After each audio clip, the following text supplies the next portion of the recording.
فأووا إلى الكهف ينشر لكم ربكم من رحمته ويهيئ لكم من أمركم مرفقا. بسم الله الرحمن الرحيم. الحمد لله رب العالمين، والصلاة والسلام على سيد الأنبياء والمرسلين، أما بعد. قابل احترام بزرگوں، عزیز دوستوں، عزیز طلبہ،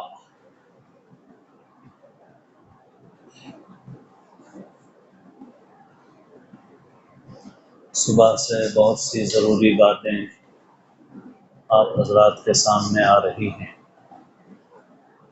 سرپرست حضرات بھی ہیں، طلبہ کرام بھی ہیں. مختلف موضوعات پر آپ نے استفادہ کیا، اور مزید جو امور باقی رہ گئے ہیں انشاءاللہ مفتی ابو بکر صاحب مقدس اللہ ان کی تکمیل فرمائیں گے. چند منٹ کے لیے میں یہاں پر بیٹھ گیا ہوں. دعا فرمائیے کہ اللہ تعالی صحیح بات، صحیح نیت اور طریقے کے ساتھ، اور ایسی بات جو ہمارے لیے مفید ہو، اللہ تعالیٰ کہنے سننے کی اور عمل کی توفیق نصیب فرمائیں. جو بچے مدرسوں میں پڑھ رہے ہیں ان کے متعلق بہت ساری ہدایات آپ کو مل رہی ہیں. بچے اگر دارالاقامہ میں ہیں، ہاسٹل میں ہیں، تو ان کا تو پورا وقت مدرسے میں ہی گزر رہا ہے. اب صرف اس وقت کا مسئلہ رہ جاتا ہے جو چھٹیوں میں وہ گھر میں گزارتے ہیں. لیکن مدرسے میں پڑھنے والے یہ بچے بمشکل 2% ہیں، چاہے وہ دارالاقامہ میں ہوں یا شہری حیثیت سے پڑھ رہے ہیں. باقی ہمارے 98% بچے وہ ہیں جو اسکول جا رہے ہیں.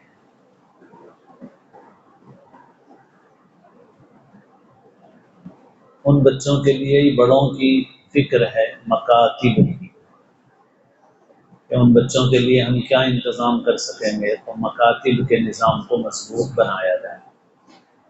اسی وجہ سے بعض صف اول کی صف کے بعض اکابرین بہت زور دیتے ہیں اس کے اوپر، جیسے حضرت مولانا محمود مدنی صاحب مقدس اللہ، جہاں مختلف ملکی سیاسی امور پر گفتگو فرماتے ہیں، مکاتب کے سلسلے میں بہت توجہ دلاتے ہیں. وجہ اس کی یہی ہے کہ حضرت کی نظر چونکہ تمام حالات کے اوپر ہے، حضرت کو اندازہ ہے کہ آگے کیا صورتحال پیش آ سکتی ہے. ابھی بھی مدارس کے سلسلے میں بعض مقدمات عدالت میں ہیں، بس بہت دعاؤں کی ضرورت ہے. اللہ تعالیٰ اس امت کی خاص طور پر اس ملک کے اندر بھرپور حفاظت فرمائے. تعلیمی نظام کے ذریعے سے دوسرے لوگ اپنے مقاصد پورے کرنے کی بھرپور کوشش میں لگے ہوئے ہیں.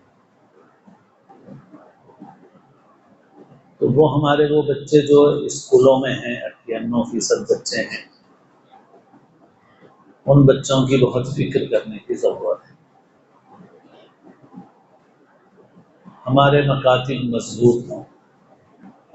ہم نے اپنے بچوں کو جیسے مدرسے میں داخل کیا ہے، سرپرست حضرات سے میں مخاطب ہوں، ان کی طرف متوجہ ہوں کہ جیسے ہم نے ان بچوں کو مدرسوں میں داخل کیا ہے، ان کے علاوہ جو بچے ہیں، یا ہمارے نہیں تو ہماری بستی کے، ہمارے اطراف کے جو بچے ہیں، ان بچوں کو مکاتب سے جوڑنے کی فکر کریں، اور اپنی اپنی جگہ پر مکاتب کے نظام کو مضبوط بنائیں.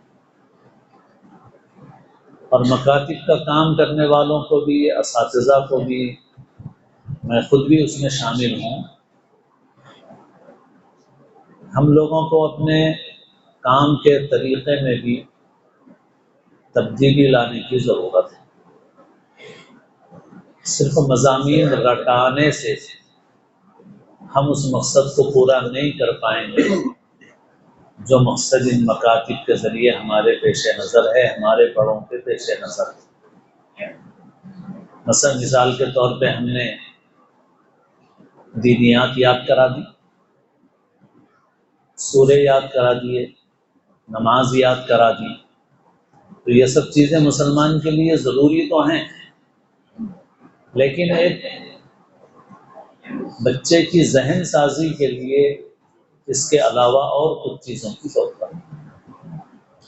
اسی وجہ سے ہم اپنے بچوں کو ان مضامین کے ساتھ ساتھ اردو زبان پڑھانے کی بھی فکر کریں، مکاتب کے بچوں کو بھی۔ اگر ہم نے اپنے بچوں کو اردو زبان سے آشنا کر دیا تو بہت بڑا فائدہ ہوگا انشاءاللہ، کیونکہ اس کے ذریعے سے راستہ کھل جائے گا ان کے لیے۔ اور اگر نہیں، صرف ہم نے کچھ رٹا کر کے چھوڑ دیا تو ذہن سازی کا کوئی کام نہیں کیا، ہم نے تربیت کا کام نہیں کیا، تو پھر ان کے دین کے لیے خطرات باقی ہیں۔ اللہ تعالی حفاظت فرمائے۔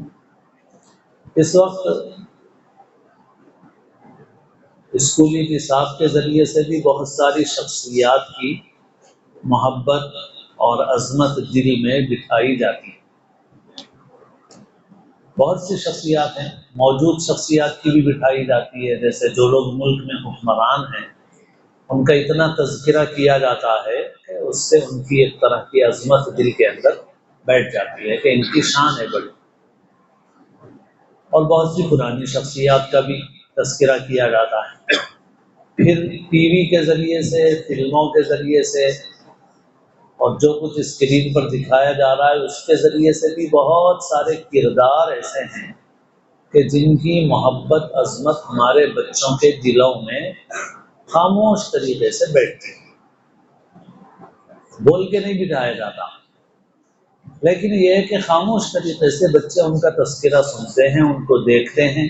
کوئی بھی شخصیت ہو، جیسے سیاسی لیڈر ہیں، کھلاڑی ہیں، اداکار ہیں، گانے بجانے والے ہیں، مختلف شخصیات ہیں، اور ان کو دیکھتے دیکھتے، ان کی شان شوکت دیکھتے دیکھتے دل کے اندر ان کی عظمت آ جاتی ہے۔ اور جس کی عظمت دل میں آتی ہے انسان اس کی نقل کرنا چاہتا ہے اور اس کے پیچھے انسان لگتا ہے، اس کا اتباع کرتا ہے۔ تو یہ سارے کردار ہمارے بچوں کے دل و دماغ میں بیٹھ رہے ہیں، مگر ہمارے بچوں کے دل و دماغ میں اچھے کردار نہیں بیٹھ رہے ہیں، اچھی کہانیاں نہیں معلوم ہیں ان کو، اچھے قصے نہیں معلوم ہیں ان کو، سچے واقعات پیغمبروں کے نہیں معلوم ہیں ان کو، صحابہ کے واقعات نہیں معلوم ہیں ان کو۔ تو اس لیے ایک بڑی اہم ضرورت یہ ہے کہ ان کی تربیت کے لیے ان کو انبیاء کے قصوں سے، صحابہ کے واقعات سے، حضور پاک صلی اللہ علیہ وسلم کی سیرت سے آشنا اور واقف کیا جائے، بچوں کے لیول کا لٹریچر فراہم کیا جائے۔ اس معاملے میں ہمارے مدرسوں میں بھی توجہ کی ضرورت ہے۔ سب کو ایک ہی لیول کی چیز نہیں پڑھائی جا سکتی۔ میں نے ابھی حکیم شرافت حسین رحیم آبادی کی جو کتابیں ہیں، ابھی بھی تھوڑے دن پہلے بھی ایک سیٹ منگایا میں لکھنؤ سے، کیونکہ ہم لوگ یہاں گرمائی میں ان کی جو بنیادی کتاب ہے اللہ کے رسول، وہ پڑھاتے تھے۔ اب جب سے گرمائی ہمارے مدرسے میں موقوف ہو گیا کسی وجہ سے، تو پھر ہم اس کو چھاپ بھی نہیں رہے، ورنہ چھاپتے تھے، پھر اور بھی مکتبے والے چھاپ رہے تھے۔ اب حیدرآباد میں کوئی بھی نہیں چھاپ رہا، میں وہاں سے منگایا۔ تو ان کے جو کتابچے ہیں، اور اس کی بڑے بڑے لوگوں نے تعریف کی ہے، ندوے کے تمام علماء اس کی تعریف کرتے ہیں، تو وہ اللہ کے رسول بہت چھوٹا اتنا کتابچہ ہے جتنا نورانی قاعدہ ہے، مگر سب سے چھوٹے بچوں کے لیے سب سے چھوٹے لیول کی سیرت کی اگر کوئی کتاب ہے تو وہ ہے۔ اور ظاہر ہے کہ جو بچہ اس لیول کا ہے اس کو اسی قسم کی کتاب دینا چاہیے۔ اور پھر ان کی اور بھی کتابیں ہیں، خلفائے راشدین پہ ہیں، صحابہ پہ ہیں، صحابیات پہ ہیں، اور بالکل بچوں کے لیول پہ جا کے بچوں کی زبان بولتے ہیں۔ ہمارے اسکولوں میں بھی جو نرسری LKG UKG ہوتا ہے، اس کے اندر بھی جو ٹیچرس ہوتی ہیں ان کی بھی ٹریننگ اور تربیت ایسی ہوتی ہے کہ وہ بچوں کے لیول پر کہانیاں سناتی ہیں، نظمیں سناتی ہیں، یاد کراتی ہیں۔ لیکن ہمارے مدرسوں میں اور ہمارے مکاتب میں ایسا کوئی نظام نہیں ہے۔ اور میں خود اپنے متعلق بھی بولتا ہوں کہ میں خالص بچوں کے سامنے گفتگو کرنے بٹھاؤ تو آسان نہیں ہے میرے لیے، بہت مشکل ہے۔ صرف چھوٹے بچے ہوں اور ان کے سامنے گفتگو کرنا ہو، اب ہم کو جیسی عادت بڑوں کے سامنے پڑی ہوئی ہے ہم ویسے ہی گفتگو پہ آ جاتے ہیں، لیکن نفسیاتی اعتبار سے یہ بات صحیح نہیں ہے۔ اب مکتب کے بچے ہیں، مکتب کے بچوں کے سامنے بھی ہم ویسی ہی بات کریں جیسے جمعہ میں بات کرتے ہیں، ہماری تقریر ویسی ہو رہی ہے جیسے جمعہ کے خطبے میں ہماری تقریر ہو رہی ہے، تو یہ ہمارا نقص ہے۔ یہ ہماری مکتب کے استاد کی حیثیت سے یہ نقص ہے۔ اگر ہم مکتب کے استاد ہیں تو ہم جمعہ کے خطیب ہونے کی حیثیت سے ہماری گفتگو اور اس کا معیار الگ ہونا چاہیے، اور بچوں کے سامنے ہماری گفتگو کا انداز الگ ہونا چاہیے، مگر عام طور پر ہمارے مکاتب میں یہ چیز نہیں ہے۔ اس وقت عقیدہ رٹانے سے زیادہ عقیدہ بنانے کی ضرورت ہے۔ چیزیں رٹانے سے زیادہ کچھ چیزیں رٹنا ضروری ہے۔ حضرت مفتی سعید صاحب علیہ الرحمٰن نے ان چیزوں کو جمع کیا تو ان کا نام رکھا محفوظات۔ کچھ چیزیں حفظ ہونی چاہیے ہر مسلمان کو، ضروری ہے وہ بھی، لیکن یہ ہے کہ کیا صرف اس سے وہ مقصد پورا ہو جائے گا جو مکتب سے ہم چاہ رہے ہیں؟ تو موجودہ حالات میں وہ مقصد پورا اس سے نہیں ہوگا۔ اسی وجہ سے میں کہتا ہوں دینیات بھی دو طرح کی ہے۔ ایک محفوظات والی دینیات ہے، جیسے حضرت مولانا عبدالقوی صاحب دامت برکاتہ ان کی ابتدائی دینیات ہے، ہماری نصاب دینیات ہے، اور بھی دینیات کی ایسی بہت ساری کتابیں ہیں۔ اس میں دراصل وہ چیزیں ہیں جو رٹانے کی ہیں، محفوظ کرنے کی ہیں، جو ایک مسلمان کے لیے ضروری چیزیں ہیں، بچوں کے بھی کام آتی ہیں، کبھی جماعت کے ساتھی بڑے جو ہیں وہ بھی فائدہ اٹھاتے ہیں کہ بھئی ضروری چیزیں ان کو، موٹی موٹی چیزیں ان کو معلوم ہو جاتی ہیں۔ لیکن دینیات کا دوسرا حصہ وہ ہے جو رسالے دینیات میں ہے، دینی تعلیم کے رسالے میں ہے، اور اسی طرح اور کچھ لوگوں نے بہت سی چیزیں چھاپی ہیں۔ وہ ذہن سازی والا کام اس سے ہوتا ہے، یہ محفوظات والے حصے سے ذہن سازی کا کام نہیں ہوتا۔ یہ محفوظات والی جو دینیات ہے اس سے ذہن سازی کا کام نہیں ہوتا ہے۔ محفوظ کرنا ہے، ضروری ہے ایک مسلمان کے لیے بھئی ان چیزوں کو یاد کرنا، مگر اس سے ذہن سازی ہو جائے گی ایسا نہیں ہے۔ ذہن سازی کے لیے دینیات کا وہ حصہ ہے۔ پہلے یہ تھا کہ پہلے دینی تعلیم، جیسے ہم نے خود تھوڑا بہت جب پڑھا تو دینی تعلیم کے رسالے میں جو سب سے پہلی نظم تھی وہ آج تک ذہن میں بیٹھی ہوئی ہے، سب سے اعلیٰ اللہ ہے، سب کا مولا اللہ ہے، سب کو پیدا اس نے کیا، وہ نقش ہو جاتا ہے۔ جیسے ہمارے بچے آج پری پرائمری میں جو کچھ سنتے ہیں اور یاد کرتے ہیں وہ ان کے دل دماغ میں بیٹھا ہوا ہوتا ہے، وہ پوری زندگی نہیں نکلتا ان کے دل دماغ سے۔ تو پہلے یہ ہوتا تھا کہ دینی تعلیم کا رسالہ بہت اہتمام سے پڑھایا جاتا تھا، پرائمری کئی سال تک ہوتا تھا، اور اس کے اندر اس قسم کی کتابیں موجود ہوتی تھی، تو اس سے ذہن سازی کا کام ہوتا تھا۔ ایک عالم کے کسی مضمون میں نے ایک پڑھا اور اس سے مجھے خود بھی ایک احساس ہوا، مگر کوئی جیسے اس کی فکر عملی طور پہ ہونا چاہیے ابھی تک تو نہیں ہو سکی، مذاکرہ کر رہا ہوں۔ ایک پرانے عالم نے لکھا کہ یہ نئی اصطلاح آ گئی ہے، ناظرہ ناظرہ ناظرہ۔ ہمارے پاس تو پہلے تھا پرائمری، جس میں کئی برس تک دینیات کی بہت ساری چیزیں پڑھائی جاتی تھیں اور عصری علوم کی بھی بنیادی چیزیں پڑھائی جاتی تھیں، اور اب ناظرے کے نام پہ پورا وقت ناظرے میں صرف ہو جا رہا ہے، بچوں کو اور کوئی چیز نہیں آ رہی۔ تو یہ واقعتاً قابل فکر بات ہے کہ بچوں کو زبان بھی اچھی آئے اردو، اور پھر دینیات کا وہ حصہ آئے کہ جس حصے سے ان کی تربیت ہوتی ہے، جس سے ان کی ذہن سازی ہوتی ہے۔ اس کی ضرورت مدرسوں میں بھی ہے، مدرسوں میں تو وقت اور زیادہ ہے تو مدرسے میں اور زیادہ ہونا چاہیے، اور اس کی ضرورت مکاتب میں بھی ہے، اور اس طرز پر مکاتب چلائے جائیں اور مکاتب سے بچوں کو جوڑا جائے۔ اس کے لیے سرپرستوں کی ایک ذمہ داری یہ ہے کہ بچوں کو نہ صرف مکاتب سے جوڑیں بلکہ مکاتب کے لیے زیادہ وقت فارغ کریں۔ 1.5 گھنٹہ کم سے کم ہونا چاہیے، کم سے کم۔ اگر اس سے کم وقت ملتا ہے تو پھر اس سے کم وقت میں کام کرنا بہت مشکل ہے۔